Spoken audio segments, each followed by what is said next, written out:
എല്ലാവർക്കും നമസ്കാരം. ഇന്ന് മുതൽ ടഫ് ക്വസ്റ്റ്യൻസ് എന്ന രീതിയിൽ സ്റ്റേറ്റ്മെൻറ്റ് ക്വസ്റ്റ്യൻസിൻ്റെ ഒരു ചോദ്യം ഡീറ്റെയിൽഡായിട്ട് റിവ്യൂ ചെയ്യുന്ന എക്സ്പ്ലെയിൻ ചെയ്യുന്നൊരു സെഷൻ തുടങ്ങുകയാണ്. അപ്പോൾ എല്ലാവർക്കും ഈ സെഷനിലേക്ക് സ്വാഗതം. ഇതെന്തായാലും ഉപകാരപ്പെടുമെന്നാണ് ഞാൻ പ്രതീക്ഷിക്കുന്നത്. നമുക്ക് ക്വസ്റ്റ്യനിലേക്ക് കിടക്കാം. ആദ്യത്തെ സ്റ്റേറ്റ്മെൻറ്റ് എന്ന് പറയുന്നത് ഇത് 4 സ്റ്റേറ്റ്മെൻറ്റുള്ള ഒരു ചോദ്യമാണ്. അത് കഴിഞ്ഞിട്ട് അതിൻ്റെ ഉത്തരം നിങ്ങൾ പറയണം. അത് നമ്മൾ പിന്നെ ഡിസ്കസ് ചെയ്യുകയും ചെയ്യും. ആദ്യത്തെ സ്റ്റേറ്റ്മെൻറ്റ് എന്ന് പറയുന്നത് ആധാർ ആക്ട് നിലവിൽ വന്ന് 2016 2016 എന്നാണ് പറഞ്ഞിരിക്കുന്നത്. എല്ലാ ഹൈലൈറ്റ് ചെയ്ത വേർഡ്സും ഇമ്പോർട്ടൻ്റ് ആണ്, നോക്കണം. ഇൻഷുറൻസ് ലഭിക്കുന്നതിന് ആധാർ ആവശ്യമാണ്, മാൻഡേറ്ററി ആണ് എന്നാണ് ക്വസ്റ്റ്യൻ പറഞ്ഞത്. ഇൻഷുറൻസ് ലഭിക്കുന്നതിന് ആധാർ ആവശ്യമാണ്. മൂന്നാമത്തത് ആധാർ ഇല്ലാതെ സബ്സിഡികളും മറ്റ് DBT ഡയറക്റ്റ് ബെനിഫിറ്റ് ട്രാൻസ്ഫർ അക്കൗണ്ടുകളിലേക്ക് പൈസ നേരിട്ട് ചില സ്കീമുകളുമായി ബന്ധപ്പെട്ട് നേരിട്ട് അയക്കുന്നതിനാണ് ഈ DBT എന്ന് പറയുന്നത്, ഡയറക്റ്റ് ബെനിഫിറ്റ് ട്രാൻസ്ഫർ. ഇങ്ങനെയുള്ള ബെനിഫിറ്റുകളും ആനുകൂല്യങ്ങളും ലഭിക്കുകയില്ല എന്നാണ് പറഞ്ഞത്.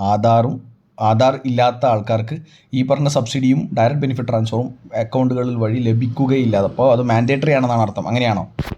നിർബന്ധമായും ആധാർ വേണമെന്നാണ് ഇങ്ങനെയുള്ള ഡയറക്റ്റ് ബെനിഫിറ്റ് ട്രാൻസ്ഫർ സ്കീമുകൾക്ക് ആവശ്യമാണെന്നാണ് പറഞ്ഞിരിക്കുന്നത്.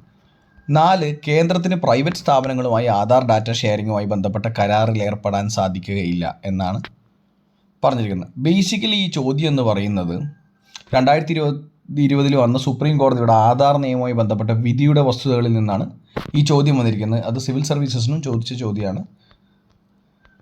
അതുകൊണ്ട് ഇതിൻ്റെ ഉത്തരം എന്താണ്? ഓരോ സ്റ്റേറ്റ്മെൻറ്റ്സും നിങ്ങളൊന്ന് ആലോചിച്ച് പറയൂ.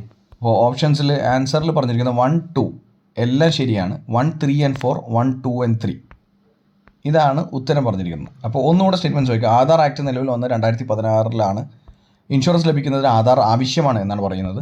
ആധാർ ഇല്ലാതെ സബ്സിഡികളും മറ്റ് DBT ഡയറക്റ്റ് ബെനിഫിറ്റ് ട്രാൻസ്ഫർ ആനുകൂല്യങ്ങളും ലഭിക്കുകയില്ല. കേന്ദ്രത്തിന് പ്രൈവറ്റ് സ്ഥാപനങ്ങളുമായി ആധാർ ഡാറ്റ ഷെയറിങ്ങുമായി ബന്ധപ്പെട്ട കരാറിൽ ഏർപ്പെടാൻ സാധിക്കുകയില്ല. അപ്പോൾ ഓരോ സ്റ്റേറ്റ്മെൻ്റ് ആയിട്ട് നോക്കാം. ആദ്യത്തെ സ്റ്റേറ്റ്മെൻറ്റ് ശരിയാണ്. ആധാർ ആക്ട് നിലവിൽ വന്ന് 2016 ഇൻഷുറൻസ് ലഭിക്കുന്നതിന് ആധാർ ആവശ്യമാണ്. അത് എടുക്കട്ടെ.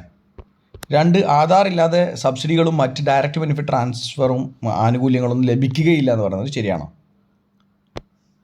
ഇത് വിധിയുടെ ഇമ്പോർട്ടൻ്റ് ആയിട്ടുള്ള സുപ്രീം കോടതി വിധിയുടെ ഇമ്പോർട്ടൻ്റ് ആയിട്ടുള്ളൊരു ഭാഗമാണ്. 4 കേന്ദ്രത്തിന് പ്രൈവറ്റ് സ്ഥാപനങ്ങളുമായി ആധാർ ഡാറ്റ ഷെയറിങ്ങുമായി ബന്ധപ്പെട്ട കരാറിൽ ഏർപ്പെടാൻ സാധിക്കുകയില്ല. ശരിയാണ്. പ്രൈവറ്റ് സ്ഥാപനങ്ങളുമായിട്ട് വളരെ ഇമ്പോർട്ടൻ്റ് ആയിട്ടുള്ള സെൻസിറ്റീവ് ആയിട്ടുള്ള ഡാറ്റ ആയതുകൊണ്ട് പ്രൈവറ്റ് സ്ഥാപനങ്ങളുമായിട്ട് കരാറിൽ ഏർപ്പെടാൻ സാധിക്കുകയില്ല. ഇൻഷുറൻസ് ലഭിക്കുന്നതിന് ആധാർ ആവശ്യമാണ്. സുപ്രീം കോടതി പറഞ്ഞിരിക്കുന്നത് ഫിനാൻഷ്യൽ സർവീസസിന് ആധാർ മാൻഡേറ്ററി അല്ല എന്നാണ് പറഞ്ഞിരിക്കുന്നത്. അപ്പോൾ എന്താണ്? രണ്ടാമത്തെ സ്റ്റേറ്റ്മെൻറ്റ് തെറ്റാണ്. മൂന്നാമത്തെ സ്റ്റേറ്റ്മെൻറ്റ് ആധാർ ഇല്ലാതെ സബ്സിഡികളും മറ്റ് DBT ലഭിക്കുകയില്ല. അപ്പോൾ മാൻഡേറ്ററി ആണോ? ഇത് മാൻഡേറ്ററി ആണ്. ഉറപ്പായിട്ടും ആധാർ വേണം. എന്തിന്? ഇങ്ങനെയുള്ള ആനുകൂല്യങ്ങളിൽ, ഡയറക്റ്റ് ബെനിഫിറ്റ് ട്രാൻസ്ഫർ ആനുകൂല്യങ്ങളിൽ ആവശ്യമാണ്. അപ്പോൾ ഇതിൽ നമ്മളെന്താണ് ഉത്തരം കണ്ടുപിടിക്കുന്നത്? 1, 3, 4. അപ്പോൾ ശരി ഉത്തരം C ആണ്. 1, 3, 4 ഇതാണ് ഈ പറയുന്ന ചോദ്യത്തിൻ്റെ ഉത്തരം. സെക്ഷൻ 7 ആധാർ ആക്ടിലെ സെക്ഷൻ 7 എന്ന് പറയുന്നത് DBT ആയി ബന്ധപ്പെട്ട കാര്യമാണ്. ഇതാണ് സുപ്രീം കോടതി അത് നിർബന്ധമാണ് എന്ന് പറഞ്ഞത്. അത് കുഴപ്പമില്ല. ആ ആക്ടിലെ ആ വസ്തുത, ഡയറക്റ്റ് ബെനിഫിറ്റ് ട്രാൻസ്ഫറിന് വേണ്ടി ആധാർ വളരെ നിർബന്ധമാണ്, മാൻഡേറ്ററി ആണെന്ന് പറഞ്ഞ വസ്തുത ശരിയാണെന്ന് വെച്ചത് സെക്ഷൻ 7 ബന്ധപ്പെട്ടതാണ്.